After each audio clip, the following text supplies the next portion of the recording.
Bismillahirrahmanirrahim. Assalamu alaikum dear viewers. This is Sir Saud and you are watching my YouTube channel Saud Solutions. आज के video lecture में हम करेंगे sequel part solution of ई-कैट past paper series NET का 2014 में होने वाला पेपर। तो बढ़ते हैं MCQs नंबर 6 की जानिब।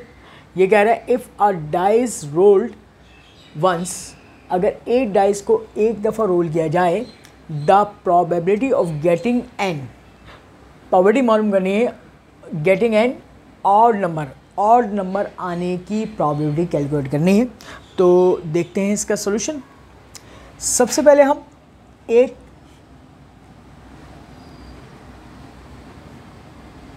डाई को रोल करते हैं।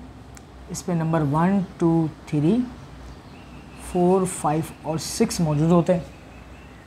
जैसे आप इस डाइस को रोल करेंगे तो इसका सैम्पल स्पेस बनेगा S = या तो 1 आएगा या 2 आएगा या 3 आएगा या 4 आएगा या 5 आएगा या 6 आएगा।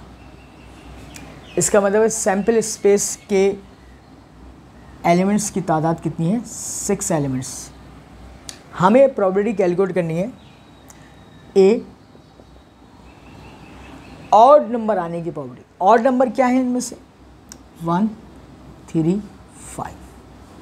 हमारे पास प्रोबेबिलिटी का फॉर्मूला ये हो जाता है probability of A n of A divided by n of S। ऊपर हम रखते हैं हम फेवरेबल चांसेस। फेवरेबल चांसेस का मतलब ये होता है जिस चीज़ के बारे में हम बात कर रहे हैं, जिस चीज़ की प्रोबेबिलिटी हमको कैलकुलेट करना है। हमें ऑड नंबर आने की प्रोबेबिलिटी कैलकुलेट करनी है। इसके नंबर्स ऑफ वेज काउंट करेंगे 1, 2, 3 और डिवाइड कर देंगे टोटल आउटकम से। टोटल आउटकम्स हमारे पास कितने हैं? n ऑफ S की तादाद 6। तो यहाँ पे लिखेंगे 6, 3 1 3, 3 2 6, इट्स बिकम्स टू 1/2। तो इसका मतलब है इसकी प्रोबेबिलिटी हमारे पास आएगी 1/2। अब 1/2 को हम अपने ऑप्शंस में देखते हैं। ए ऑप्शन से मैच कर रहा है, इसको राइट टिक कर दीजिए। ये आपने MCQ सॉल्व कर लिया।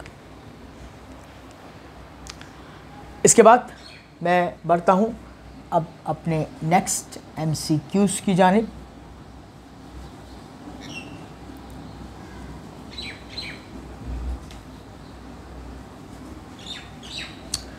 नेक्स्ट MCQs मुझसे पूछ रहा है 7, the number of words that can be formed from the word. इस वर्ड आर्टिकल से कितने आप जो है वर्ड बना सकते हैं? तो सबसे पहले हम देखते हैं, वर्ड है हमारे पास आर्टिकल। हम ये देखेंगे कि इसमें से कोई भी लेटर रिपीट हो रहा है या नहीं हो रहा। इसमें से कोई भी लेटर जो है रिपीट नहीं हो रहा। इसका मतलब है ये डिस्टिंक्ट परम्यूटेशन का सवाल है। हम काउंट कर लेते हैं इसके वर्ड कितने हैं। 1, 2, 3, 4, 5, 6, 7। n = 7 है। हम इस डिस्टिंक्ट परम्यूटेशन का फॉर्मूला लगाते हैं और वो फॉर्मूला ये होगा n of S = n factorial veg. हम क्या करेंगे? 7 पुट कर देंगे। 7 फैक्टोरियल आप कैलकुलेटर निकाल लीजिए, वरना आप मैन्युअली भी कैलकुलेट कर सकते हैं। तो 7 × 6 × 5 × 4 × 3 × 2 × 1 और इनका प्रोडक्ट जो रिजल्ट आएगा वो 5040 आएगा वेज। तो अपने ऑप्शन से मैच कर लीजिए। 5040 आपके पास बी ऑप्शन से मैच कर रहा है। B option is the right option. ये MCQs भी आपका सॉल्व हो गया। इसके बाद हम बढ़ते हैं नेक्स्ट MCQ की जानिब। और नेक्स्ट MCQ में पूछ रहा है 8.1, अ circle is a special case of. Circle special case है किसका? पैराबोला का, हाइपरबोला का, एलिप्स का या नन ऑफ दिस। तो हम ये बात जानते हैं कि अगर मैं एक एलिप्स ड्रॉ करूं,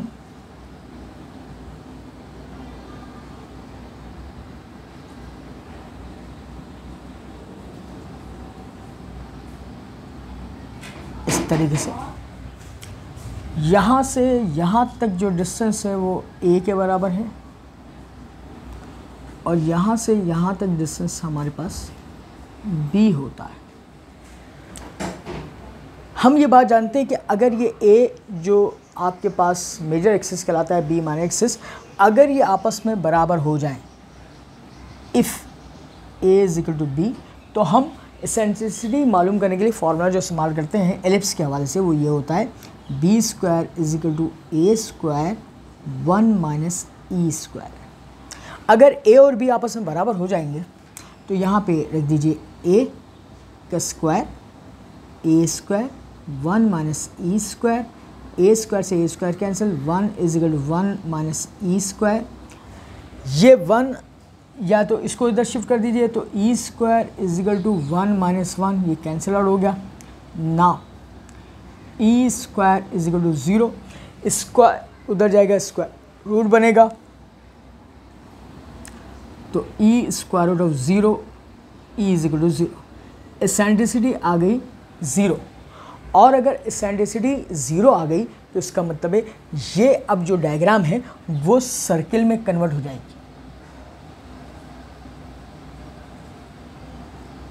ये क्या बन जाएगा? सर्किल। ए और बी बराबर होने के बाद। तो हमेशा याद रखिएगा, अ circle is a special case होता है ऑफ एलिप्स का, और इसकी एसेंट्रिसिटी हमेशा 0 होती है। तो आपसे वो एक एमसीक्यूज बना के ये भी पूछ सकता है कि एसेंट्रिसिटी ऑफ सर्किल इज़ क्या होगी, तो ई इज इक्वल टू 0 आएगी। ये मैंने ड्राइव भी कर दिया है, इस सॉल्यूशन को आप नोट कर लीजिएगा अपने पास। इसके बाद हम अपने नेक्स्ट एमसीक्यू की जानिब बढ़ते हैं।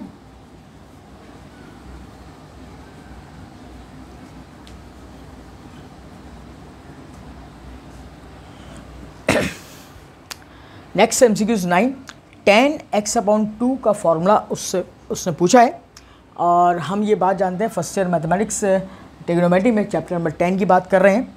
तो हमने ये 2 फार्मूलाज पढ़े हुए हैं और इनको ड्राइव किया हुआ है। tan x/2 is equal to sine of x over 1 plus cos of x होता है, और ये इसके बराबर भी होता है 1 minus cos of x divided by sine of x। तो tan x/2 इसके बराबर भी होता है और ये इसके बराबर भी होता है, ठीक है। तो इसका मतलब है अब हमें ये फॉर्मूला तकरीबन याद होना चाहिए। अब हम अपने ऑप्शन से मैच कर लेते हैं। तो इन दोनों में से सिर्फ एक फार्मूला मिल रहा है, और वो फार्मूला नंबर बी से मिल रहा है 1 minus cos x over sine x. तो ये हमारा डायरेक्ट एमसीक्यूज सॉल्व हो गया अगर फार्मूला आपको याद है। इसके बाद हम नेक्स्ट एमसीक्यूज की जानिब बढ़ते हैं। 10th, y is equal to x square is a dash function. कौन सा फंक्शन है? इम्प्लिसिट फंक्शन है, एक्सप्लिसिट फंक्शन है, स्ट्रेट लाइन है, या नन ऑफ दीज है। हम ये बात जानते हैं चैप्टर नंबर 4 से ही कि अगर y सिंगल एक तरफ हो लेफ्ट हैंड साइड पे और राइट हैंड साइड पे तमाम की तमाम x की टर्म्स हो, तो उस फंक्शन को हम एक्सप्लिसिट फंक्शन कहते हैं। क्या कहते हैं? Explicit function. तो इसका मतलब है ये आपके पास बी ऑप्शन होगा, तमाम की तमाम टर्म्स एक साइड पर होना और सिंगल y एक तरफ होना। ऐसी तमाम फंक्शंस को हम एक्सप्लिसिट फंक्शन कहते हैं।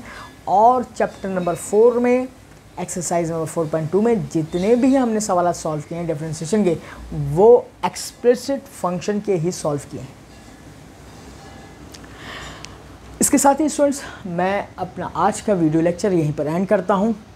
मज़ीद नए एमसीक्यूज़ के सॉल्यूशन को जानने के लिए देखते रहिएगा सॉल्यूशंस। अपना बहुत ख्याल रखिएगा। मेरे चैनल को लाइक करें, सब्सक्राइब करें। अल्लाह हाफ़िज़।